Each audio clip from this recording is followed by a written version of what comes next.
आवाज की दुनिया के दोस्तों, आप सभी को मेरा यानी हेमंत कुमार का प्यार भरा नमस्कार, आदाब, सत श्री अकाल। Great good morning to all of you. पिछले अध्याय में हमने बात की थी बैकग्राउंड स्कोर के बारे में, और पंचम का जो नाता है वो म्यूजिक में किस प्रकार रहा है, किस तरह से वो म्यूजिक को लेते हैं। ये मैं आपसे कुछ उसके मैंने कुछ चंद उदाहरण आपको बताए थे पिछले अपने अध्याय में, और वहां मैंने गानों से कहीं ज्यादा पार्श्व संगीत यानी बैकग्राउंड म्यूजिक की बात की थी।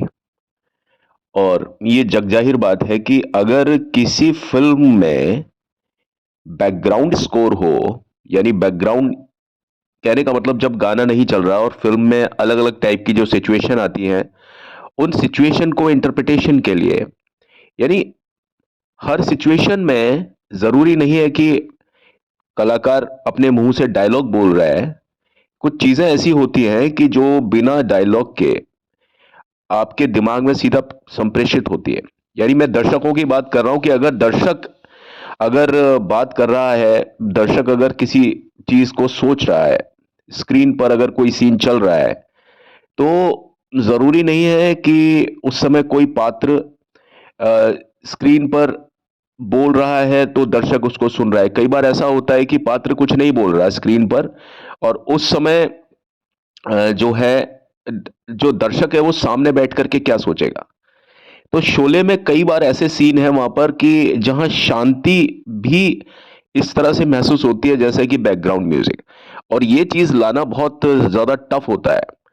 एक फिल्म आई थी शक्ति, उसमें भी इस तरह का यूज किया गया था कि एक सीन था जब दिलीप कुमार और अमिताभ बच्चन का कन्फ्रंटेशन होता है, और हर जगह पर यह जरूरी नहीं होता है कि किसी भी सीन में, हर जगह जरूरी नहीं होता है कि हम मतलब पर्दे पर दो पात्र बोल रहे हैं तभी दर्शकों को समझ में आ रहा है। कई बार दोनों पात्र, अगर मान लो दो पात्र, अगर दो कलाकार या पात्र अगर पर्दे पर दिखाई दे रहे हैं और उनके बीच एक गजब की शांति का माहौल है। कई बार ऐसा होता है कि सीन में इस तरह की चीज होती है, जैसे मैं आपको बताऊं कि मैंने अमिताभ बच्चन और दिलीप कुमार साहब का नाम लिया फिल्म शक्ति में। तो जब राखी मर जाती है, राखी यानी उस फिल्म में राखी जो है वो दिलीप कुमार की वाइफ है, और वहीं जो राखी है वो अमिताभ बच्चन की माँ है। तो जब पिता पुत्र का मिलन होता है वहां पर, एक जना तो पुलिस इंस्पेक्टर होता है और दूसरा हिस्ट्री शीटर टाइप डॉन जो होता है ना, उस तरह की चीजें वो करता है।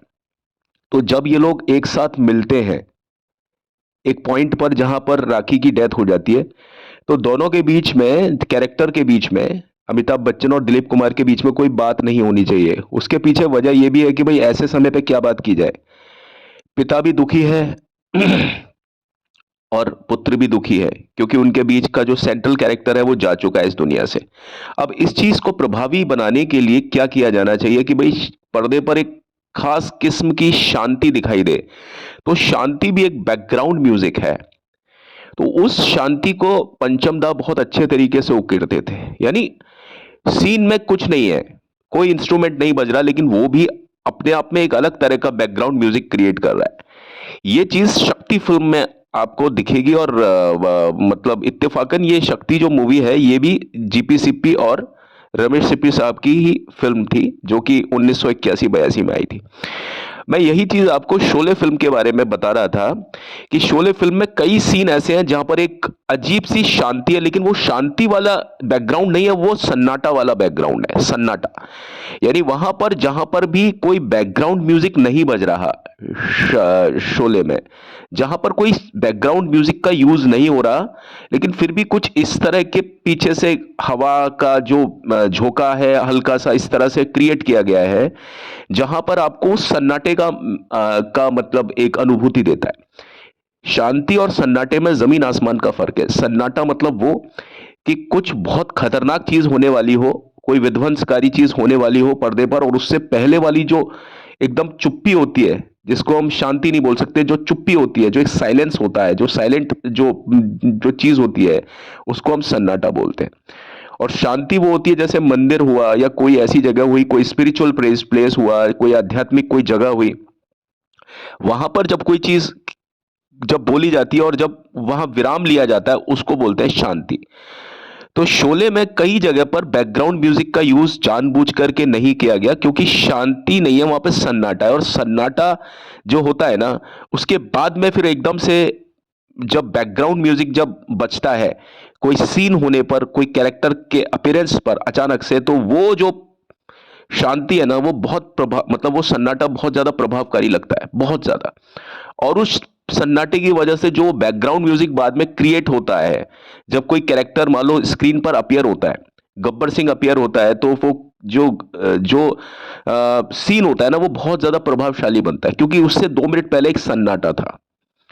सन्नाटे के बाद में बैकग्राउंड म्यूजिक, और बैकग्राउंड म्यूजिक के बाद में फिर एक सन्नाटा, और सन्नाटा में भी कुछ एक झोंका जैसा प्रतीत होता है। बार बार उस फिल्म में एक झोंके का कुछ कुछ इस तरह का मतलब एक अनुभूति होती है।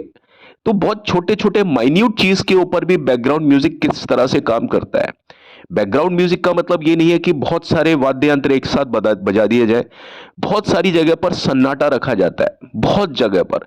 और सन्नाटे के वक्त भी कुछ ऐसी चीजें बजाई जाती हैं जो बहुत कम तरह के जो कान होते हैं ना, वो उन चीजों को नोटिस, मतलब कॉन्शियसली नोटिस कर सकते हैं। अनकॉन्शियसली तो सब लोग नोटिस करते हैं, क्योंकि इसलिए क्योंकि शोले के बारे में जो क्रूरता थी ना, वो बैकग्राउंड म्यूजिक की वजह से बहुत ज्यादा समझ में आती है। आप समझ लीजिए, जब ठाकुर का पूरे के पूरे परिवार का जब खात्मा हो जाता है, जब गब्बर सिंह जेल तोड़ करके जब उसके पूरे परिवार को मार देता है, ठाकुर के परिवार को, उसके बाद में जो शांति, और उस तरह का शांति नहीं कह सकते हम उसको, सन्नाटा कह सकते हैं। उसके बीच में जो जो मतलब हवा जो आती है, हवा के झोंके आते हैं, 5 लाशें पड़ी होती हैं, और एक एक लाश के ऊपर से उनका चेहरे पर से चादर हटती है, और लास्ट वाली जो लाश एक बच्चे की होती है उस पर से कोई चादर हटते हुए नहीं दिखाते। उसके बाद में सीधे संजीव कुमार साहब का चेहरा दिखाते हैं। उस समय जितना भी जो म्यूजिक बज रहा था ना, धीरे धीरे करके कंसिस्टेंटली जो खड़क खड़क खड़क ऐसे करके जो म्यूजिक आगे बढ़ रहा था, और बड़ा कंसिस्टेंटली आगे बढ़ रहा था वो एक ही रिदम पर नहीं था। रिदम का जो आरपीएम था, जो उसका टेम्पो था, वो धीरे धीरे करके जो आरपीएम था वो बढ़ाया जा रहा था। इस तरह का बैकग्राउंड म्यूजिक ना तो पहले कभी सुना गया था, ना उसके बाद कभी सुना गया। आप इस बात को बिल्कुल, आप मैं आपको सबूत के साथ में इस बात को बता सकता हूं कि जो बैकग्राउंड म्यूजिक होता है वो फ्रेम टू फ्रेम, सिचुएशन पर, सिचुएशन से भी कहीं ज्यादा मानसिकता पर। आप देखिए, जब ये पूरा परिवार मर जाता है, 5 लाशें सामने पड़ी हैं और चादर सबके ऊपर लिपटी हुई है, और एक एक चादर हटती है, और संजीव कुमार का जो चेहरा बताया जाता है और बिल्कुल जूम इन किया जाता है चेहरे के ऊपर, चेहरे पर भाव रखे होते हैं और आंखों में, और उसके पीछे जो इंस्ट्रूमेंट बज रहा होता है धीरे धीरे करके, खड़ाक खड़ाक खड़ाक, वो धीरे धीरे करके वो इंस्ट्रूमेंट अपना कंसिस्टेंसी, अपना आरपीएम बढ़ाता है। वो इंस्ट्रूमेंट अपना आरपीएम बढ़ाता है उधर, ठीक है, और इधर ये आरपीएम का बढ़ना इंस्ट्रूमेंट के, और वो इंस्ट्रूमेंट कौन सा इंस्ट्रूमेंट था, वो एक सर्कमस्टेंशियल इंस्ट्रूमेंट था, जिसके बारे में वो कोई पारंपरिक परागत कोई ऐसा कोई वाद्य यंत्र नहीं था कि जो कभी बजाया गया हो। वो कोई ऐसा ही कोई चीज थी जो उठा करके बजा ली, जो चीज बनाई गई थी कुछ समय के लिए, और उस चीज का कभी वाद्य यंत्र के तौर पर फिर पंचम दा ने कभी यूज भी नहीं किया। तो मानसिकता, यानी चेहरा जब स्क्रीन पर कोई आ रहा है, कोई चेहरा स्क्रीन पर आ रहा है, और उस चेहरे के अंदर क्या क्या फीलिंग चल रही है, उसके दिमाग में, उसकी आंखों से क्या चीज परिलक्षित हो रही है, इस सारी चीज को पंचम दा ने बहुत बखूबी, यानी जब भी कभी कोई कैरेक्टर एकदम से स्क्रीन पर आ रहा है, उसके मूवमेंट पर जब बात हो रही है तो मूवमेंट वाला म्यूजिक आ रहा है। लेकिन जब चेहरे के ऊपर जब कैमरे को रखा जा रहा है, और चेहरे की तलखियां, चेहरे के एक्सप्रेशन, उसका पूरा का पूरा जो जो भाव भंगिमा है, आंखों का मूवमेंट, उस एक एक मूवमेंट के ऊपर इंच बाय इंच जो म्यूजिक चल रहा है, पीछे से जो म्यूजिक बज रहा है, वो पूरा का पूरा चिपक करके चल रहा है। ऐसा लग रहा है कि पंचम दा उस चीज को देख रहे हैं, और देख करके म्यूजिक सामने ही सामने लाइवली क्रिएट कर रहे हैं। जबकि आपको सच बताऊं, इस जगह पर पंचम दा मौजूद नहीं थे। ये शूटिंग कहां हो रही थी? बेंगलोर में और रामानगरम में हो रही थी। और इस फिल्म का जो बैकग्राउंड म्यूजिक है वो कहां क्रिएट हो रहा था? ज्यादातर उसका हिस्सा राजकमल स्टूडियो में, जैसा कि मैंने आपको कल बताया था, वहां पर इस चीज को बनाया जा रहा था। पंचम दा अपने बैकग्राउंड के लिए बहुत ज्यादा सीरियस होते थे। और मैं आपको सच बताऊं, जो व्यक्ति बैकग्राउंड म्यूजिक बना सकता है, जो व्यक्ति 3 मिनट का बैकग्राउंड म्यूजिक बना सकता है, 3 मिनट के बैकग्राउंड म्यूजिक में वो तासीर होती है, उतना ज्यादा एक एक एक शक्ति होती है, उतना प्रभाव होता है कि 3 मिनट का बैकग्राउंड म्यूजिक करीब 50 गानों की अलग अलग धुनें बना सकता है, सिर्फ 3 मिनट का बैकग्राउंड म्यूजिक। यानी अगर उस बैकग्राउंड म्यूजिक में वास्तव में बैकग्राउंड म्यूजिक जैसा कुछ इफेक्ट है, यानी एक जैसा एक रूपता नहीं है, वो सीन के साथ में उसमें उतार चढ़ाव आ रहे हैं, उस म्यूजिक में कंसिस्टेंसी थोड़ा सा इनकंसिस्टेंट हो रहा है वो। जैसा मैंने बताया कि चेहरे की भाव भंगिमा के साथ में पूरा म्यूजिक जा रहा है। इसीलिए मैं आर डी बर्मन को परफेक्ट, जिसको सही अर्थों में एक म्यूजिक डायरेक्टर तो मानता ही मानता हूं, एक म्यूजिक साइंटिस्ट हैं वो, जो कि बैकग्राउंड म्यूजिक के ऊपर काम करते हैं। और जो व्यक्ति बैकग्राउंड म्यूजिक के ऊपर काम कर गया बहुत ज्यादा बारीकी से, इतना बारीकी मैंने कभी नहीं देखी। मैंने बैकग्राउंड म्यूजिक बहुत लोगों के देखे हैं, बहुत लोगों के सुने हैं, बहुत लोगों के म्यूजिक मैंने सुना है, लेकिन जो शार्पनेस होती है ना, कि चेहरे की मानसिकता क्या क्या हो रही है उसके दिमाग में, इस चीज को पूरा इंटरप्रेट कर रहा है एक एक इंस्ट्रूमेंट, एक एक सेकंड पर उसके चेहरे में, और चेहरे में जो जो जो आंखों का मूवमेंट है, वो सारी चीजें दिमाग में उसके क्या चल रहा है, जो मैंने बताया, वो सारी चीजों को वाद्य यंत्रों के जरिए उस चीज को मतलब दर्शाना, बता पाना, उसका इंटरप्रिटेशन क्या हो सकता है। और मैं आपको क्या कहूं कि एक एक, और अगर आप इस सीन को हटा दीजिए तो वहां पर फिर देखिए, जब जय और वीरू की जब दोस्ती की बात आती है, वो गाना है, गाना कौन सा, ये दोस्ती हम नहीं छोड़ेंगे, उसके बीच के जो इंटरलूड्स हैं, इंटरलूड्स यानी जब गायक नहीं गा रहे होते हैं उसके बीच में उनको रेस्ट दिया जाता है, बीच बीच में, ये दोस्ती हम नहीं तोड़ेंगे। तो यहां पर आप देखिए किशोर कुमार और मन्ना डे साहब की आवाज का यूज किया गया है। और पहली बार मन्ना डे साहब की आवाज का यूज अमिताभ बच्चन के चेहरे पर किया, और बिल्कुल वो आवाज फबती है। और इसके बीच में भी इंटरलूड्स का यूज है, जब गाड़ी की आवाज आ रही है पीछे से, इनफील्ड बुलेट है, बुलेट की ही आवाज आ रही है पीछे इंटरलूड में, जब गाड़ी एक जगह पर, वो एक एक एक लड़की होती है जो आती है, जिसके सिर के ऊपर मटका रखा रहता है, और वो सिक्का उछालते हैं और वो देखते हैं भाई ये लड़की तेरे से बात करेगी या मेरे से बात करेगी, किसके साथ इसकी दोस्ती होगी। तो वहां पर वो सिक्का खड़ा हो जाता है रोड पर, उस जगह पर जो मोटरसाइकिल की आवाज आती है पीछे से, और वो एकदम म्यूजिक एकदम रुक जाता है उस पॉइंट पर, बिल्कुल रुक जाता है। ये ऑडियो में नहीं है, ये वीडियो में है। और पीछे फिर सेकंड वाला जो उसका इंटरलूड होता है, उसमें वो गाड़ी का बैलेंस खराब हो जाता है, और फिर वो बहुत लंबा इंटरलूड चलता है, और वो फिर म्यूजिक कहां से हो करके, मैं सिर्फ म्यूजिक की बात कर रहा हूं, सीन के साथ में चिपक करके वो म्यूजिक पूरा चल रहा है। यानी अगर आप उस गाने को, अगर आप देखते नहीं हो, सिर्फ आप उस गाने को सुनते हो, तो आपको तरीके से, अगर आप सुनते हो बहुत ईमानदारी के तो साथ में सुनते हो, तो आपको ये मालूम पड़ जाता है कि चल जाता है कि ये गाना कहां पर होकर के कहां पर चल रहा है, क्या सिचुएशन है, यहां पर क्या चीज हो रही है, स्क्रीन पर क्या चीज हो रही है। यारी दोस्ती तो चलो गीत में झलक रही है, शब्दों में झलक रही है, जैसा कि मैंने बताया कि कुछ चीजें होती हैं कि जो गीत में साबित हो जाती हैं, शब्दों से साबित हो जाती हैं।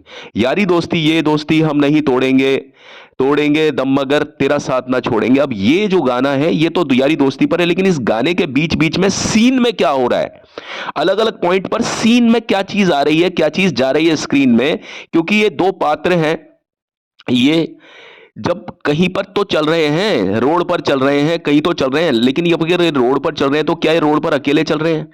रोड पर सड़क भी है, मतलब सड़क है, सड़क के दाएं बाएं क्या है, खेत है, खलिहान है, को कितने लोग जा रहे हैं, आ रहे हैं, ट्रैफिक चल रहा है, रोड सुनसान है, रोड पर कोई लड़की है, कौन सी ऐसी चीज है। तो ये जितनी भी चीजें जो इर्द गिर्द चल रही हैं, जो स्क्रीन प्ले का पूरा हिस्सा है, पूरे स्क्रीन प्ले को समेट करके जो चलने वाला जो म्यूजिक था ना, पंचम दा के पास में वो एक सोच थी कि वो उसको बैकग्राउंड के तौर पर कैसे सेट करे। तो ये उनके म्यूजिक का एक हिस्सा हुआ करता था, और गाने में भी वो बैकग्राउंड म्यूजिक का यूज करते थे। यानी गानों के अंदर भी लोग इतनी छेड़छाड़ नहीं करते गानों में, कि एक बार जो धुन सेट हो गई, भाई ये दोस्ती हम नहीं तोड़ेंगे, इसमें एक धुन सेट हो गई है, ठीक है, अब उस धुन के बीच में अचानक से वो लड़की आई और वो धुन को पंचम ने ब्रेक कर दिया, रोक दिया, उस धुन को वहीं रोक दिया। जबकि अच्छे से अच्छा म्यूजिक डायरेक्टर ये काम नहीं करता। वो कहता है यार एक बार जो जो ट्यून एस्टेब्लिश हो गई, जो टेम्पो एस्टेब्लिश हो गया, जो जो गाने का जो एक जो मीटर एस्टेब्लिश हो गया ना, उस मीटर के साथ में छेड़छाड़ नहीं करते हैं, क्योंकि बड़ा रिस्की होता है। फिर वो गाना एकदम ड्रॉप हो गया बीच में इंटरलूड पर, फिर उसको उठा दिया और उठा करके फिर वो उसी रिदम पर और उसी रेंज पर ला करके सेट कर दिया उस चीज को।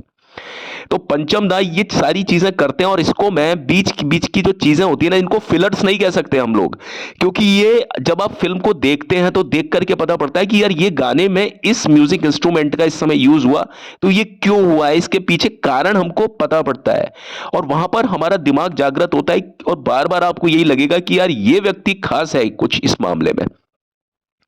पंचम दा एक एक चीज के पीछे काम करते थे कि दृश्य में क्या चल रहा है, इस चीज की क्या आवाज हो सकती है, ये लड़की अगर चल रही है इसके पीछे मूवमेंट में क्या आवाज हो सकती है, कैसी हो सकती है, इसका जो चाल है उसका मूवमेंट स्लो है, डाउन है, गाने का मूड क्या है, गाने का मूड अगर फनी है, गाने का मूड अगर हंसी मजाक वाला है, यारी दोस्ती वाला है, तो पीछे से आवाज किस तरह की आ सकती है, उस आवाज को क्रिएट करना, उस आवाज को रिकॉर्ड करना, उसको पूरा का पूरा रेंज पर लेकर के आना ताकि ये गाने के साथ में लगे तो ये आवाज दबी हुई ना लगे, इस आवाज को सारे जो और इंस्ट्रूमेंट बज रहे हैं उनके बराबर लेकर के आना, और पूरे गाने को एक समरूपता देना, उसको हारमोनी में लाना, उसको पूरी मेलोडी में लाना, उसको पूरा का पूरा सिंक्रोनाइज करना एक लेवल पर ला करके। ये छोटे मतलब बच्चों का काम नहीं है। यहां पर मैं आप देखिए किसी गाने की बात नहीं कर रहा हूं, मैं आपको एक एक बैकग्राउंड म्यूजिक की बात कर रहा हूं कि बैकग्राउंड म्यूजिक एक्चुअली है क्या चीज। पंचम दा का जो बैकग्राउंड, और इतना जो मैं आपको बता पा रहा हूं ना, मैंने कहीं कोई स्टडी ऐसे नहीं किया, सिर्फ अनुभव है, और मैंने पंचम दा को बहुत बारीकी से नोटिस किया है। ऐसा नहीं है कि मैंने सिर्फ पंचम दा को नोटिस किया है, मैंने और लोगों को नोटिस किया है, और म्यूजिक डायरेक्टर्स को, तब फिर मैंने पंचम दा को भी देखा, तो मुझे जो समझ में आया कि इस आदमी में और दूसरे लोगों में और इस आदमी के बीच में फर्क क्या है। तो मैं आपको ये फर्क बता रहा हूं, और ये चीज मुझे किसी ने कोई ब्राइब नहीं दिया, कुछ नहीं दिया। पंचम दा को भी इस दुनिया से गए हुए कितना समय हो गया। हाँ, 4 जनवरी सन 1994 को वो इस दुनिया से अलविदा कह चुके हैं, जिसको हम दुनियादारी की बोलते हैं, और अच्छा हुआ वो चले गए, मैं यही कहता हूं। क्योंकि आज की तारीख में जो चलता है ना, उनके ऊपर भी वो तोहमत लग जाती है कि पंचम दा भी ये सारी चीजें ऐसे ही करते हैं, मशीन से करते हैं, है ना, इस तरह की चीजें। जबकि पंचम दा का जो वो समय था 50 साल पहले, आप एज्यूम नहीं कर सकते थे। लोगों ने इस चीज को कभी अप्रिशिएट नहीं किया। बैकग्राउंड म्यूजिक के बारे में कभी बात नहीं हुई, शोले के बैकग्राउंड म्यूजिक के बारे में लोग बाग बस वही वाली बात कि ऐसा गाना होना चाहिए वैसा। अरे यार, गाना बहुत छोटी चीज है। जो व्यक्ति म्यूजिक की बात करता है ना, जो जो लगा हुआ है, म्यूजिक अरेंजर्स की बात करते हैं ना हम लोग, या म्यूजिक जो क्रिएटर जो होते हैं ना, जो वाद्य यंत्र बजाते हैं, आप उनसे एक बार पूछिए कि बैकग्राउंड म्यूजिक पर काम करना ज्यादा मुश्किल है या गानों के ऊपर काम करना करना मुश्किल है। जो म्यूजिक अरेंजर्स होते हैं ना, उन्हें मालूम होता है कि किस म्यूजिक का क्या क्या वो है। फोली आर्टिस्ट जो होते हैं उनको पता होता है कि किस मतलब साउंड का क्या इंपॉर्टेंस है, आवाज का क्या इंपॉर्टेंस है, आवाज का क्या महत्व है। फिल्म में खास तौर पर जो एक ऐसी फिल्म हो जिसमें ड्रामा भी हो, कॉमेडी भी हो, इमोशन भी हो, सारी चीजें शोले में थी। और आप देखिए कि शोले में हर चीज पर म्यूजिक दिया गया है। जब सूरमा भोपाली का, तो सूरमा भोपाली का म्यूजिक कैसा आता है पीछे आप देखिए। अंग्रेजों के जमाने के जेलर है तो अंग्रेजों के जमाने के जेलर का आप म्यूजिक देखिए पीछे बैकग्राउंड में। आप हर कैरेक्टर के पीछे का देखिए। जब बसंती टंगेवाली का आता है तो टंगेवाली का जय और जया बच्चन और अमिताभ बच्चन का जब वो लाइट वाला सीन होता है, जब वो आकर के लाइट को जलाती बुझाती है और वो सामने बैठे हुए जय जो है हारमोनिका यानी माउथ ऑर्गन से जब बजाते हैं, तो आप बताइए वो सीन भी कितना अच्छा है। इतना ऐसा शीतलता प्रदान करता है कि कुछ गर्मी के मौसम में किसी ने कुछ कुछ कुछ ठंडी सी ओस की बूंदें आप पर मतलब गिरा दी हो।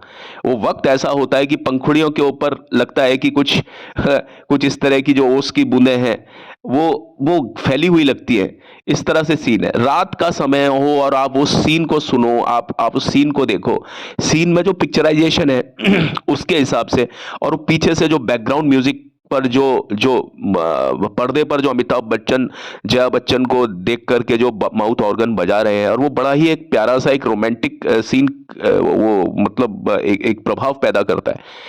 और इस प्रभाव को पैदा जो हुआ सो हुआ, पंचम दा ने खुद ने इसमें माउथ ऑर्गन बजाया, और क्या खूबसूरत माउथ ऑर्गन बजाया। आप देखिए इस फिल्म को, पंचम दा तो भाई माउथ ऑर्गन के प्लेयर थे, बहुत जबरदस्त, और ताल पर, रिदम पर उनका पूरा का प्रभाव प्रभाव था। तबला के ऊपर आप देखिए, मैं कितना बात करूं आपको, जब एक सीन था कि चल धन्नो आज तेरी इज्जत का सवाल है, और जो वो धन्नो भागती है, और धन्नो भागती है तो पीछे से कौन सा म्यूजिक आता है, पंडित समंता प्रसाद ने जो तबला बजाया है, या पंचम दा ने जो बजवाया, तक तक तक, और वो जिस उबड़ खाबड़ रास्ते से जब वो भागता है घोड़ा, और साथ में धन्नो, मतलब टांगे को लेकर के जब भागती है घोड़ी, उस टाइम पर जो तबले की जो थाप है वो बता देती है कि रास्ता कितना उबड़ खाबड़ है, और उसका पूरा का पूरा रिदम बताता है। रास्ते में जो टांगा जो चल रहा है, आगे तेजी से भाग रहा है, और उछलता कूदता जो टांगा चलता है, टांगा चलता है, और उस टाइम पर जो पीछे से जो जो मतलब पीछे से जो मतलब तबले के ऊपर जो एक बोलता है तिरकट, वो जो ली है, और जिस हिसाब से जो समंता प्रसाद को जो बोला गया था बजाने के लिए, वो जो बजाया है, वो बैकग्राउंड में कितना अच्छा क्रिएट किया गया है। पंचम दा का यह सुझाव था कि कई बार जो है ना सोलो इंस्ट्रूमेंट पूरा नहीं, सिर्फ एक इंस्ट्रूमेंट अगर स्क्रीन पर बज रहा है वो बहुत बहुत प्यारा लगता है। टांगा एक है, सीन सीन है, उसमें एक ही इंस्ट्रूमेंट बज रहा है समंता प्रसाद का, तबला बज रहा है, और पीछे से उसमें चेलो ओवर,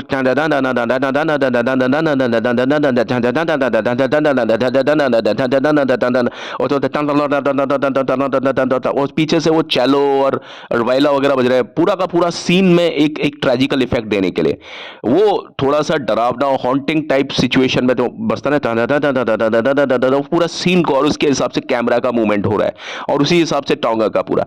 तो ये सीन जो पूरा चल रहा है ना, आप इस फिल्म को अगर आप देखेंगे ना, मेरी बात को समझ करके, आप एक बार शोले फिल्म को पूरा, जब मैं इसका अध्याय पूरा कर लूंगा, एक बार आप शोले फिल्म को देखना, और इसके अकॉर्डेंस में देखना जो मैं आपसे बात कर रहा हूं, आपको शोले को देखने का एक नया ही अवतरण महसूस होगा कि भाई शोले को हमने इस तरीके से नहीं देखा शायद आज तक।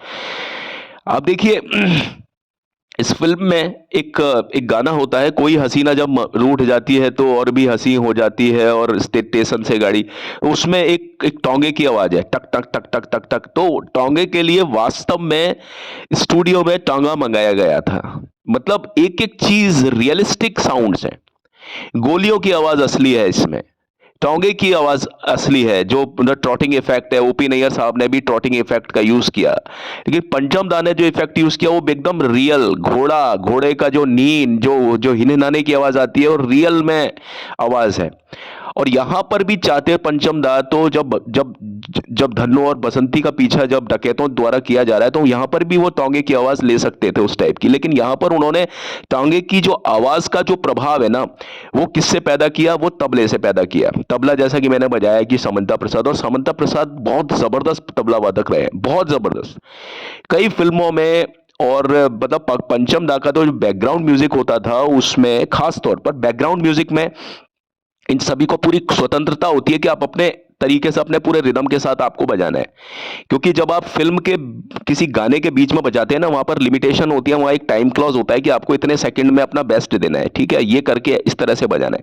लेकिन जब बैकग्राउंड म्यूजिक में थोड़ा सा इनको पूरी स्वतंत्रता होती है, तो आप देखिए कि ऊबड़ खाबड़ जमीन के साथ में, जैसा मैंने बताया, उसके सिचुएशन के हिसाब से वो जो सीन है आगे जाकर के कहाँ मर्ज होगा, और फिर वो जो टोंगा गिर जाएगा, और फिर बसंती को पकड़ करके वहां अड्डे पर लेकर के जाएगा, वो उस पूरे का पूरा जो दृश्य जो आने वाला है, वो सारी चीज का समायोजन भी उस म्यूजिक में दिया हुआ है। यानी कोई व्यक्ति अगर म्यूजिक को अगर अगर समझता है बहुत अच्छे तरीके से, वो इस म्यूजिक को सुन करके पूरी की पूरी जो आगे क्या सीन होने वाला है, और इस पूरी पिक्चर का क्या एनवायरनमेंट, क्या इसका कथानक रहा है, क्या इसका वातावरण है, वो सारी चीज बता सकता है। आगे क्या टर्निंग पॉइंट आने वाला है, फिल्म में जो वाटरशेड है वो क्या आने वाला है, पीछे क्या चला गया, ये सारी चीज पंचम दा का जो बैकग्राउंड म्यूजिक है ना, वो बहुत बढ़िया तरीके से डिफाइंड करता है ये सारी। और ना सिर्फ शोले में, बल्कि अधिकांश जो फिल्में उन्होंने बनाई है ना, बैकग्राउंड म्यूजिक अगर आप सुन करके पूरा अंदाजा लगा सकते हैं। बहुत अच्छे तरीके से आप समझ सकते हैं इस बात को। तो बैकग्राउंड म्यूजिक बहुत एक बड़ा शगल होता था। इस बैकग्राउंड म्यूजिक को पूरे फिल्म का जो बैकग्राउंड म्यूजिक तैयार करने में पंचम को 1 महीना लगा था। और मैं कहता हूं ऐसी चीज को तैयार करने में पंचम दा को 1 महीना लगा, लेकिन फिर भी वो बहुत कम समय था। 1 महीने का जो समय था ना, वो बहुत कम समय था ऐसी चीजों को क्रिएट करना एक एक चीज के ऊपर। क्या ये क्या ये आपको लगता है कि ये सारी जो चीजें होती हैं, ये इतना, मतलब 1 महीना वैसे तो ज्यादा है, लेकिन अगर आप इस तरीके से देखते हैं तो ये बहुत कम कम चीज होती है। ठीक है, तो करीब 1 महीना उसमें लग गया। और करीब ये जो था ये 70 के दशक में, 1970 के दशक में इस तरह की ट्रैक रिकॉर्डिंग कभी की ही नहीं गई थी। जो ट्रैक रिकॉर्डिंग था ना, उसका यूज किया गया था यहाँ पर। पंचम ने अपने तरीके से इसको ट्रैक को पता नहीं क्या किया, न जाने उनका तरीका वो ही जान सकते हैं। क्योंकि जो भी कोई चीज उन्होंने यूज किया, अब जैसे मान लीजिए मैं एक एग्जांपल देता हूँ, चुनरी समार गोरी उड़ी चली जाए रे। अब वो उसमें ना एक गाना है और इसी तरीके से क्या जानू सजन होती है क्या गम की शाम। वो गाना था तेरे मेरे सपने फिल्म का, है ना। एक तो बहारों के सपने आई थी, वो तो एस डी बर्मन साहब की थी, लेकिन एक आर डी बर्मन साहब की थी तेरे मेरे सपने। उसमें था क्या जानू सजन, उसमें डबल साउंड का इफेक्ट यूज हुआ था। यानी लता मंगेशकर का की आवाज आ रही है और उसके पीछे फिर लता मंगेशकर की आवाज इको करके आ रही है। एक आवाज ड्रॉप नहीं हो रही, तब तक दूसरी आवाज भी लता मंगेशकर की आवाज एक ही ट्रैक में आ रही है। उस समय ट्रैक सिस्टम नहीं था कि डबल ट्रैक पर एक ही सिंगर रिकॉर्ड नहीं कर सकता था, लेकिन फिर भी पंचम दा ने वो चीज का इस्तेमाल किया। और उसके बाद में एक फिल्म आई थी फिर वही रात 1981 में, और उसके बीच में भी। और एक बहुत अच्छा सा गाना, वो तो खैर आपने सुना ही होगा, गाने तो सभी अच्छे थे उनके, लेकिन एक गाना बड़ा ही कतरा कतरा मिलती है कतरा कतरा जीने दो जिंदगी है, फिल्म इजाजत 1986 में जो था, तो उसमें डबल साउंड इफेक्ट आया था आशा भोसले का। तो ये साउंड इफेक्ट पंचम दा ने 1971 में ट्रैक के ऊपर ही सेट कर दिया था। इस तरह का काम ना तो पहले कभी हुआ था, ना पहले महसूस ही नहीं हुआ था। तो पंचम दा इन सब चीजों के खिलाड़ी थे, माहिर थे। वो ना जाने वो ये सारी चीजें कैसे कर लेते थे। अब तो खैर ये आसान चीजें हैं, क्योंकि अब वो ट्रैक सिस्टम वगैरह सब आ चुके हैं। पहले ट्रैक नहीं होता था, लेकिन पंचम दा ने खुद ऐसे काम किए कि ट्रैक क्रिएट कर लेते थे, भगवान जाने किस तरह से। और वो बचकाना नहीं लगता था कभी भी। तो ट्रैक सिस्टम अभी तक आया नहीं था, लेकिन उसके बावजूद भी पंचम ने इसमें पूरा ट्रैक सिस्टम के साथ में काम किया। कुछ आवाजें थी जो बाद में जोड़ी गई थी इसमें। और रमेश जो सिप्पी थे, उन्होंने पंचम दा को पूरी की पूरी छूट दे रखी थी। उनका यही एक एक बोलना था पंचम से कि आपको मैं पूरी खुली छूट दे रहा हूं कि इसमें आप अपने हिसाब से काम कीजिए। और स्कोर में जो आप बैकग्राउंड स्कोर बता रहे हैं, उसमें एक अनुभूति होनी चाहिए। और पंचम दा को ये सारी चीजें क्यों की जाती थी, क्योंकि पंचम दा इन सब चीजों के एक्सपर्ट थे। आप देख लीजिए कि ये एक्सपर्टीज बस पंचम दा को ये बोल देते थे कि भाई मैं अपनी तरफ से कोई टांग नहीं अड़ाऊंगा, तुम अपने हिसाब से काम करो। तो पंचम दा बहुत बढ़िया तरीके से काम करके देते थे, बहुत बढ़िया कोशिशें वो यही करते थे। अब जैसे कालिया फिल्म थी, सत्ते पे सत्ता थी, अब ये किसी भी डायरेक्टर की प्रोड्यूसर की होंगी, लेकिन आप देखिए कि बैकग्राउंड म्यूजिक की जब मैं बात करता हूँ, और ऐसी फिल्में बहुत हैं। ये तो मेरे मुंह से अभी दो वो निकला है, क्योंकि अगर मैं कालिया बोलूंगा तो फिर कालिया के बारे में बोलने लग जाऊंगा 2-3 घंटे तक। इसलिए मैं अभी सिर्फ अपना केंद्र सिर्फ शोले तक रखना चाहता हूं। जब कालिया की बात आएगी तो मैं कालिया के ऊपर भी बात करूंगा, और जब शक्ति की बात आएगी तो मैं शक्ति के ऊपर भी बात करूंगा, और शान की बात आएगी तो शान पर भी बात करूंगा, सागर की बात आएगी तो सागर के ऊपर बात करूंगा। बहुत सारी फिल्में हैं, इनाम 10,000 के ऊपर आएगी तो इनाम 10,000 के ऊपर बात करूंगा, लेकिन अभी फिलहाल मैं इस चीज के ऊपर बात कर रहा हूं आपसे। तो पंचम दा को पूरी तरीके से छूट दे दी गई थी रमेश सिप्पी ने कि भाई आप अपने तरीके से म्यूजिक को बनाइए। और रमेश जो सिप्पी थे, वो इस फिल्म में एक ऐसे म्यूजिक की बात कर रहे थे जो हॉलीवुड स्टाइल का म्यूजिक हो, और उसका जो स्टैंडर्ड होना बड़ा ग्रैंड स्टैंडर्ड हो। और आप देखिए फिल्म को, अगर जब आप देखते हैं 70 पर खास तौर पर, और जो उसका स्टीरियोफोनिक साउंड है ना, वो आपको किसी भी विदेशी फिल्म से कम नहीं लगेगा। आपको लगेगा कि यार ये तो फिल्म है ना, बहुत बहुत बहुत जबरदस्त फिल्म है। हॉलीवुड की फिल्म को टक्कर देता हुआ म्यूजिक है आपका ये जो है पूरा शोले। आप देखिए इस चीज को, आप इस बात को महसूस करेंगे, है ना। तो रमेश को चाहिए था एक ऐसा म्यूजिक की जो पूरा, जो एक एक सेट कर दे, ट्रेंड को सेट कर दे। तो महाकाव्य जैसा पूरा माहौल जो क्रिएट किया गया था, क्योंकि उन्होंने हर चीज पर बहुत जबरदस्त तरीके से पैसा खर्च किया था। जैसे मैंने बताया था कि शोले की वजह से उन्होंने पूरा का पूरा एक कॉलोनी को क्रिएट कर दिया था। वहां पर सड़कें बनाई थी अपने तरीके से, और सारी चीजों की मतलब एक एक जगह पर वो खुद जुटे थे। तो वो कुछ विशेष और अनूठी प्रकार की भी दुनिया, जो मतलब ध्वनियां जो होती थी, जो जो साउंड इफेक्ट होते थे, वो चाहता था कि वो अलग किस्म की ध्वनि ध्वनि यानी साउंड्स चाहिए मुझे। और शोले से पहले और शोले के बाद में उस तरह की साउंड्स का यूज कभी भी यूज नहीं किया गया। आप देखिए छोटी छोटी जगह पर, जो मैंने कल आपको बताया था, चक चक चुक चुक इस तरह की आवाज के अलावा आप देखिए छोटी छोटी चीजें किस तरीके से, कितनी कितनी साउंड्स, करीब 1000 तरह की साउंड्स का यूज किया है पंचम दा ने छोटी छोटी चीजों के ऊपर। आप पूरी फिल्म को देखिए, आप डिजिटल मोड पर। हालांकि मुझे नहीं पता, मैंने क्या कहा आपको कि राजू सिंह जो एक म्यूजिक डायरेक्टर हुए 19 मतलब सॉरी 2014 में, जब ये फिल्म जब 3D पर आई, तो वहां पर क्या हुआ कि वहां पर राजू सिंह ने कुछ ऐसा किया कि वो म्यूजिक में से ये छोटी छोटी जो आवाजें थी ना, इनको हटा करके सिर्फ जो बड़ी आवाजें थी, जो थोड़ा सा मतलब बहुत ज्यादा फोर फ्रंट पर सुनाई दे रही थी, है ना, उन आवाजों को तो पूरा बढ़ा दिया, लेकिन जो पीछे जो छोटी छोटी आवाजें बज रही थी परकशन में, वो पूरी की पूरी आवाज को ही गायब कर दिया। तो मुझे थोड़ा सा इस चीज में शिकायत रही है। लेकिन जो लोग शोले फिल्म को पुराना, जिनके पास में रिकॉर्ड है, पुरानी फिल्म, पुराना जो आवाज जिन्होंने सुना हुआ है, या पुरानी सीडीज हैं, आप अगर उनको देखेंगे सुनेंगे तो आपको मजा ना आ जाए तो आप मेरे से बात कहना। और आपको अगर इस तरह की आवाज या साउंड चाहिए, तो मैं आने वाले अध्याय में आपको वो साउंड आपको मैं फ्री में गिफ्ट कर दूंगा, क्योंकि मेरे पास वो साउंड्स रखी हुई हैं। ठीक है। तो मैं इस तरह की चीजें आपको बता रहा हूं कि जो शोले फिल्म में पहली बार हुई, और ये बहुत एक अच्छा एक एक समायोजन रहा कि भाई अगर इसके म्यूजिक डायरेक्टर अगर कोई और होते ना, तो शायद बैकग्राउंड म्यूजिक के ऊपर उतना स्कोर नहीं हो पाता। गाने की बात मैं नहीं कर सकता, लेकिन गानों में भी सब में सिचुएशन है, और जहां पर सिचुएशन है वहां पर आर डी बर्मन बहुत गजब का कमाल करते हैं। सिचुएशन पर बहुत प्यारा काम होता है आर डी बर्मन द्वारा। तो रमेश सिप्पी कुछ विशिष्ट धुनें चाहते थे, और आपने देखा कि कितनी विशिष्टता रही।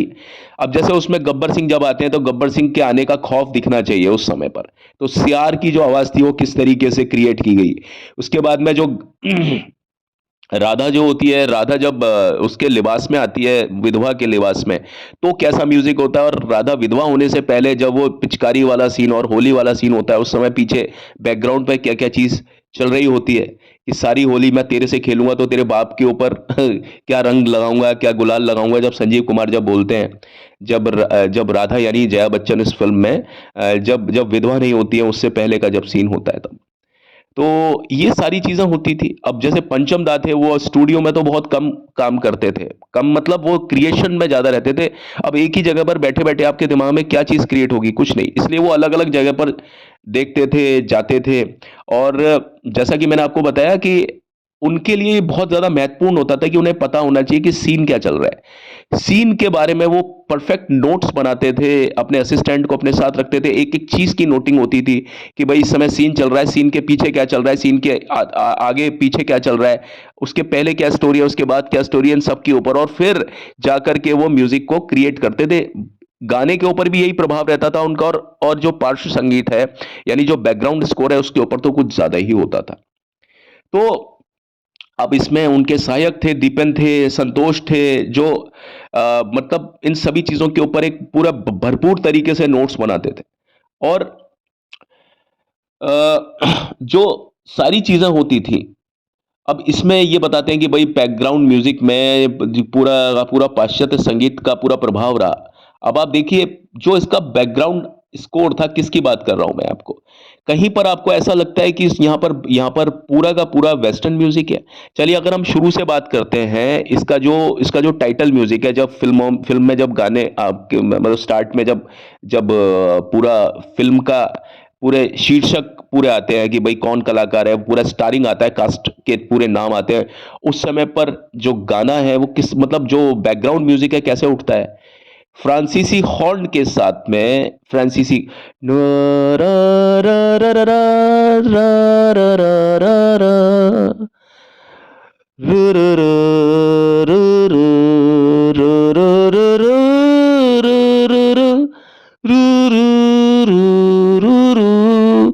टा-रा-रा-रा-रा-रा-रा-रा-रा। अब इसके बीच में फिर हमारी भारतीय धुन भी आ जाती है, और ये जो म्यूजिक जो स्टार्ट होता है ये फ्रांसीसी हॉर्न के साथ में शुरू होता है, और बीच में इसमें कुछ देहाती स्पर्श भी आ जाता है, जो मैं बताता हूँ कि ये, क्योंकि जो कहानी थी पूरे देहात को टच करती थी, है ना। उसमें गांव का पूरा सीन था, उसमें जो बैकग्राउंड था वो पूरा ऐसा था, लोग बागों को काम करते हुए बताते हैं, वो पूरी धुन, यानी वो टाइटल म्यूजिक के अंदर आप पूरी कहानी को उड़ेलना होता है। पूरा जो टाइटल म्यूजिक था उसके अंदर कहानी में क्या क्या पात्र होंगे, क्या क्या सीन होंगे, क्या क्या स्टोरी होगी। टाइटल म्यूजिक बनाना कोई बच्चों का काम नहीं होता। मतलब बैकग्राउंड म्यूजिक के अलावा टाइटल म्यूजिक के ऊपर तो पूरा का प्रभाव होता है कि टाइटल म्यूजिक, यानी जो भी कोई 1.5 मिनट का या 2 मिनट का या कई बार 1 मिनट का म्यूजिक होता है, उसमें आप पूरी कहानी को म्यूजिकली इंटरप्रेट कर दो कि भाई पूरी कहानी में क्या चल रहा है। पूरी कहानी यानी फिल्म की जो कहानी है उसमें शुरू से लेकर आखिर तक उसके बीच बीच में क्या क्या चीज होंगी, उस पूरी कहानी का म्यूजिक, पूरी कहानी को सुना जाता है, और उसके बाद में उसको म्यूजिकल इंटरप्रिटेशन होता है उस चीज का, कि भाई संगीत के माध्यम से आप शुरू में टाइटल म्यूजिक को में मतलब आपको ऐसे क्या क्या चीज रखनी है, 1 या 2 मिनट का जो जो जो टाइटल म्यूजिक होता है, इस तरीके से रखा जाए कि सुनने वाला उस टाइटल म्यूजिक को भी अगर सुन ले तो उसको ये समझ में आ जाए कि यार कहानी में क्या क्या सिचुएशन जाएंगी। और इस चीज में भी पंचम दा का कोई भी तोड़ नहीं है। आप उनकी कोई भी फिल्म देखिए, कोई भी फिल्म देखिए आप इनकी, शोले को देख लीजिए आप, टाइटल म्यूजिक से ही जाना जाता है पंचम का इफेक्ट, आप देख लीजिए। शोले को देख लीजिए, एक फिल्म आई थी रेड रोज, राजेश खन्ना की, जिसमें वो साइकोपैथिक थ्रिल, जो मतलब किलर बना था उसको, आप देखिए उसका जो टाइटल म्यूजिक था। मैं ऐसी फिल्मों की आपको बात बता रहा हूं जो शायद आपको बामुश्किल मालूम है, लेकिन आप एक बार उसका टाइटल म्यूजिक सुन लेंगे ना तो आपको पता पड़ जाएगा कहानी का मूड क्या है, कैरेक्टर क्या है, कैरेक्टर की सोच क्या है। रेड रोज की बात कर रहा हूं मैं। और उसी तरीके से आप गुलजार की फिल्मों की आप देखिए टाइटल म्यूजिक, आप इजाजत फिल्म का टाइटल म्यूजिक देखिए आप कोई भी फिल्म, आप आंधी का टाइटल म्यूजिक देखिए आप उधर इनाम 10,000 का टाइटल म्यूजिक देख लीजिए, आप शान का देख लीजिए, शक्ति का देख लीजिए, आप मंजिल मंजिल का टाइटल म्यूजिक देख लीजिए। आपको हर टाइटल म्यूजिक से सिर्फ आप टाइटल म्यूजिक को सुन करके आपको समझ में आ जाएगा कि कहानी क्या चल रही है, इसके बीच में क्या क्या चीज होने वाला है, क्या क्या चीज नहीं होने वाला है। वो सारी चीज, एक से एक खतरनाक फिल्म है, सस्पेंस मूवी, हॉरर मूवी, उसमें आपको ये सारी चीजें पता चल जाएंगी, क्या होता है क्या नहीं होता है, बीच में क्या होता है, लव स्टोरी होती है, या आप देखिए लव स्टोरी का टाइटल म्यूजिक आप देख लीजिए, आप रोमांस फिल्म का टाइटल म्यूजिक देख लीजिए, आप एक फिल्म आई थी लवर्स, उसका आप टाइटल म्यूजिक देख लीजिए। टाइटल म्यूजिक की ही अगर मैं बात करता हूं ना, तो टाइटल म्यूजिक तो बैकग्राउंड म्यूजिक से भी कहीं ज्यादा खतरनाक चीज होती है, क्योंकि टाइटल म्यूजिक आपको बहुत कम समय में टाइटल भी देना होता है, और पूरी फिल्म की कहानी उस टाइटल म्यूजिक में आ जाए। और वहां पर भी पंचम दा पूरा का पूरा काम करते थे इस पे। टाइटल म्यूजिक ऐसा नहीं होता कि कुछ भी हो सकता है। आप दीवार फिल्म का टाइटल म्यूजिक देख लीजिए, दीवार फिल्म का टाइटल म्यूजिक और भी कई म्यूजिक डायरेक्टर्स की फिल्मों में यूज किया गया है कितनी जगह पर। और वो आज भी जब कोई नरेशन जब देता है तो पीछे से दीवार फिल्म का टाइटल म्यूजिक लगाया जाता है, और वो टाइटल म्यूजिक भी 1975 का था। कितने लोग कालिया फिल्म का टाइटल म्यूजिक देख लीजिए, खास तौर पर जो अमिताभ बच्चन की, राजेश खन्ना की फिल्मों के जो टाइटल म्यूजिक जो रहे ना, बड़े शानदार रहे, जो पंचम दा ने बनाए थे। मैं ये नहीं कहता पंचम दा अकेले थे, लेकिन उनका टीम का जो गठन था ना भाई, फिर पंचम दा के जाने के बाद में इस तरह के म्यूजिक क्यों नहीं बने। अगर पंचम दा नहीं थे इन सबके पीछे, तो पंचम दा के जाने के बाद में इस तरह की चीजें क्यों नहीं बन पाई, या उनके जीते जी भी इस तरह के इस लेवल पर कोई काम नहीं हो पाया। लोग बाग सिर्फ गानों की बात करते हैं, अरे यार गानों की शायरी ये हो गया वो हो गया, ऐसा हो गया, गानों की शायरी, अरे भैया शायरी ठीक है, गीत अपनी जगह सही है, गीत को हटाने के बाद में, यानी उन शब्दों को हटाने के बाद में गाने में शेष क्या रहा जो कि यादगार बन जाएगा, मैं उसकी बात कर रहा हूं। इसके ऊपर कभी किसी ने बात नहीं किया, जबकि गाने सिर्फ अगर शब्द हैं और उसके पीछे से म्यूजिक वगैरह हटा दो और सिर्फ शब्दों को बोला जाए, है ना, भले उनको धुन के साथ बोला जाए, कितना आपके दिमाग पर इफेक्ट डालते हैं। एक एक चीज, इंस्ट्रूमेंट बजाने का तरीका, एक एक चीज का ब्रास सेक्शन आप देख लीजिए, आप गिटार सेक्शन देख लीजिए, कोई भी चीज है आप देखिए। कुछ गाने हैं जो कि आपको सिर्फ म्यूजिक के इंस्ट्रूमेंट के हिसाब से ही याद आते हैं, सिर्फ इंस्ट्रूमेंट बजता है आपको समझ में आ जाता है। शोले के गाने भी ऐसे ही हैं। अगर शोले के गानों में से अगर आप माउथ ऑर्गन को हटा दें, आप ये दोस्ती नहीं छोड़ेंगे, तो आप बताइए उस फिल्म का क्या क्या वो है। अगर आपने कोई हसीना जब रूठ जाती है, उसमें अगर ट्रेन की सीटी को अगर निकाल दें बाहर, और उसमें टांगे की आवाज को निकाल दें, और उसमें हंटर की आवाज को निकाल दें, और उसमें हेमा मालिनी चल चल साले अगर ऐसे बोलती है, ये सारी चीजें पंचम क्रिएट करते थे कि भाई यहां पर क्या आना चाहिए, यहां क्या आना चाहिए सीन के हिसाब से।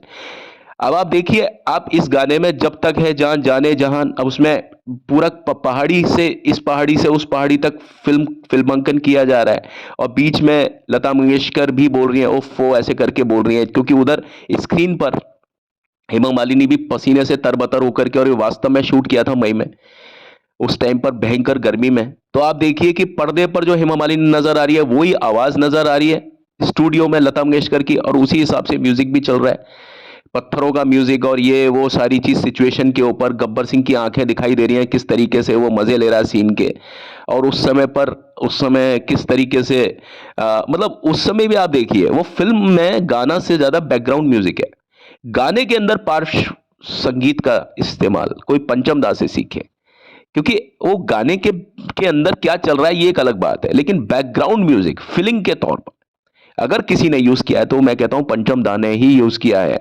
लोगों ने देखा, एडमायर किया उनको, कुछ ने बहुत अच्छे तरीके से एडमायर किया, कुछ ने सिर्फ नकल कर दी, घास काट दी, कुछ लोगों ने शॉर्टकट लेने की कोशिश की, लेकिन पंचम दा ने अपना जो काम किया ना टीम के साथ में, उसका कोई जवाब नहीं था, कभी कोई जवाब नहीं था।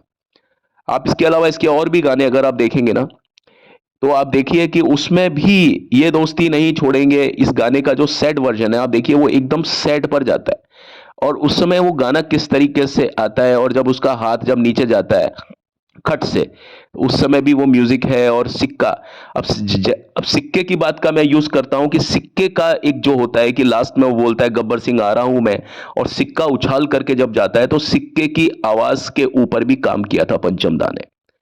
जिस तरह से चुरा लिया है तुमने जो दिल में, उस गाने में शीशे को टकराया है, टंग टणंग टणंग टणंग, शुरू में जो मतलब जो गाना जो होता है ना वो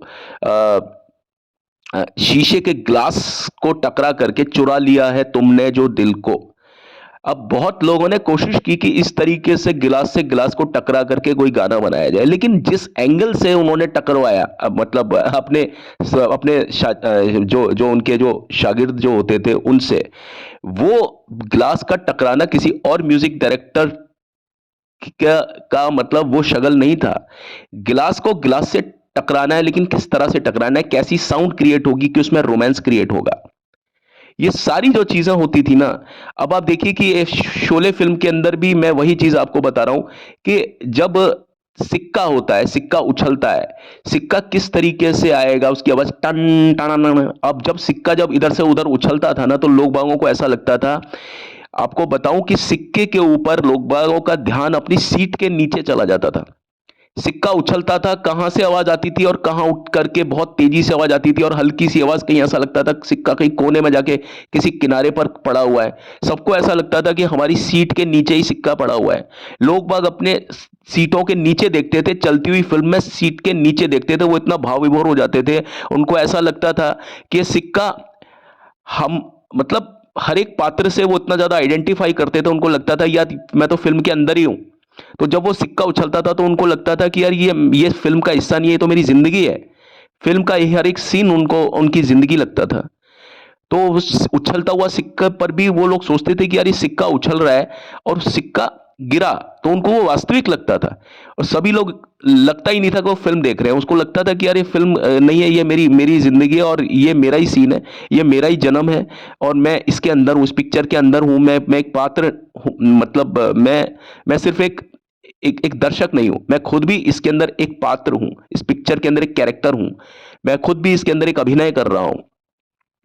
वो सीन कब आता था, एक तो पिक्चर का डायरेक्शन इतना मजा हुआ होता था, और सारी चीजें एक्टिंग और सीन, मैं कहीं भी किसी भी चीज को कम नहीं आंक रहा हूं, लेकिन ऊपर से जो बैकग्राउंड म्यूजिक होता था ना, कि साहब जब सिक्के की टन टन वो जब चवन्नी की का जो म्यूजिक होता था, चवन्नी अठन्नी का, उस टाइप से अलग, कितना ही उन्होंने उन्होंने इस चीज के ऊपर भी बहुत काम किया कि एक सिक्का किस तरीके से जाना चाहिए, उसकी आवाज का एम्बियंस कैसा होना चाहिए, सिक्के की आवाज इस तरह की होनी चाहिए, और वो एम्बियंस स्क्रीन के ऊपर नजर आया 70 mm के ऊपर, स्टीरियोफोनिक साउंड के ऊपर।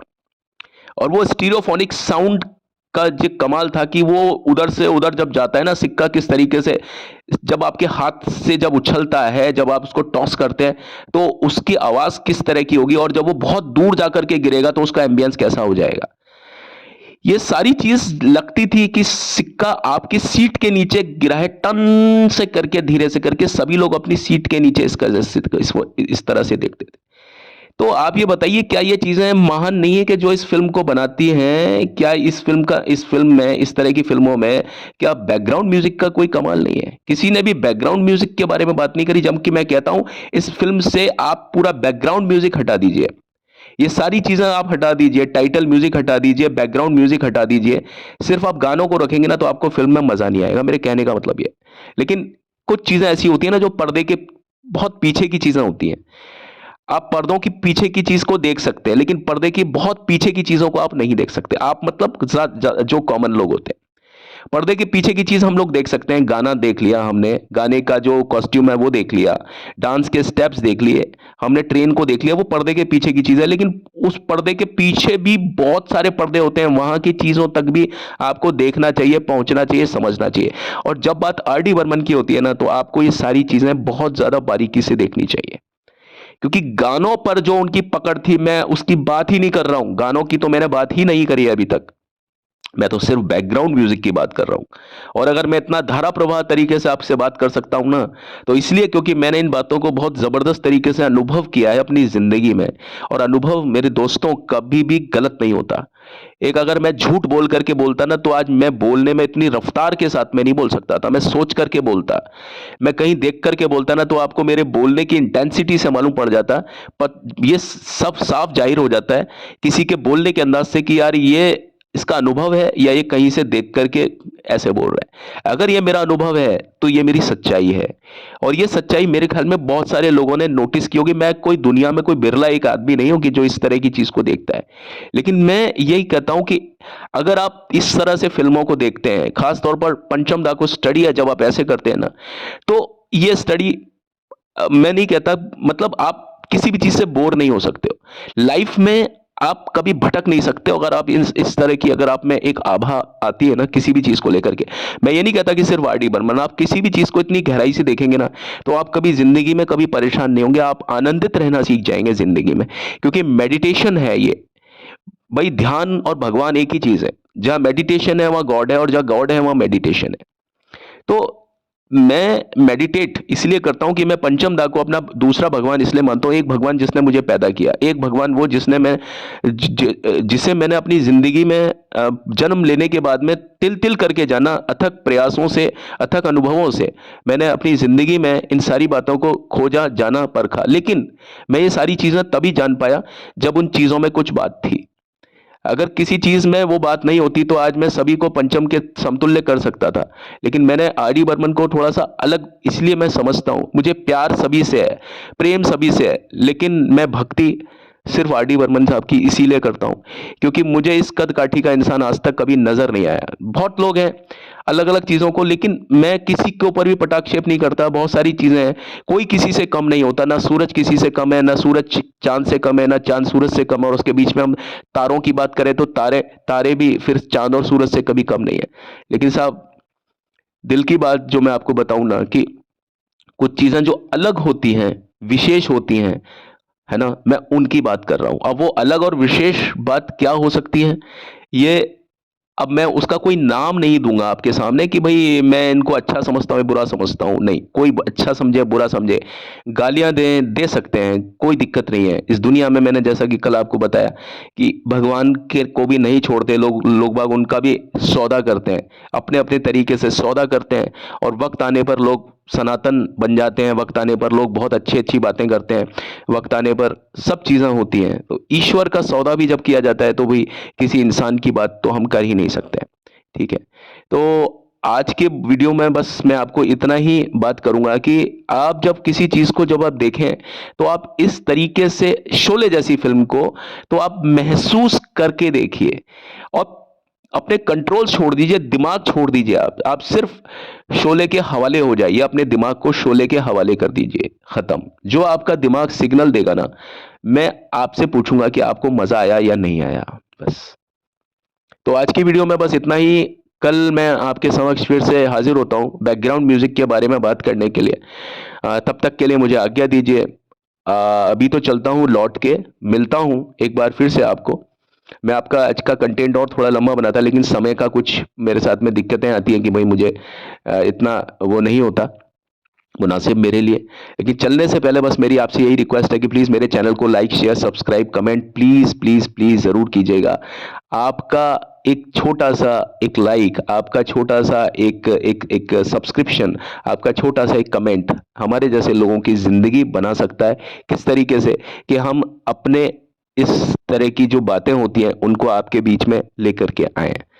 ठीक है, और बस यही हमारा एक आपके साथ में एक छोटा सा बस ये रिक्वेस्ट है। बाकी आप लोग खुश रहें, आबाद रहें, मस्त रहें, अपने अपने कामों में व्यस्त रहें और सदा सदा सदा ईश्वर की महिमा आपके लिए हो, आप महिमा मंडित हो जहां भी आप जाएं। धन्यवाद। Have a nice time. May God bless all of you. Take care.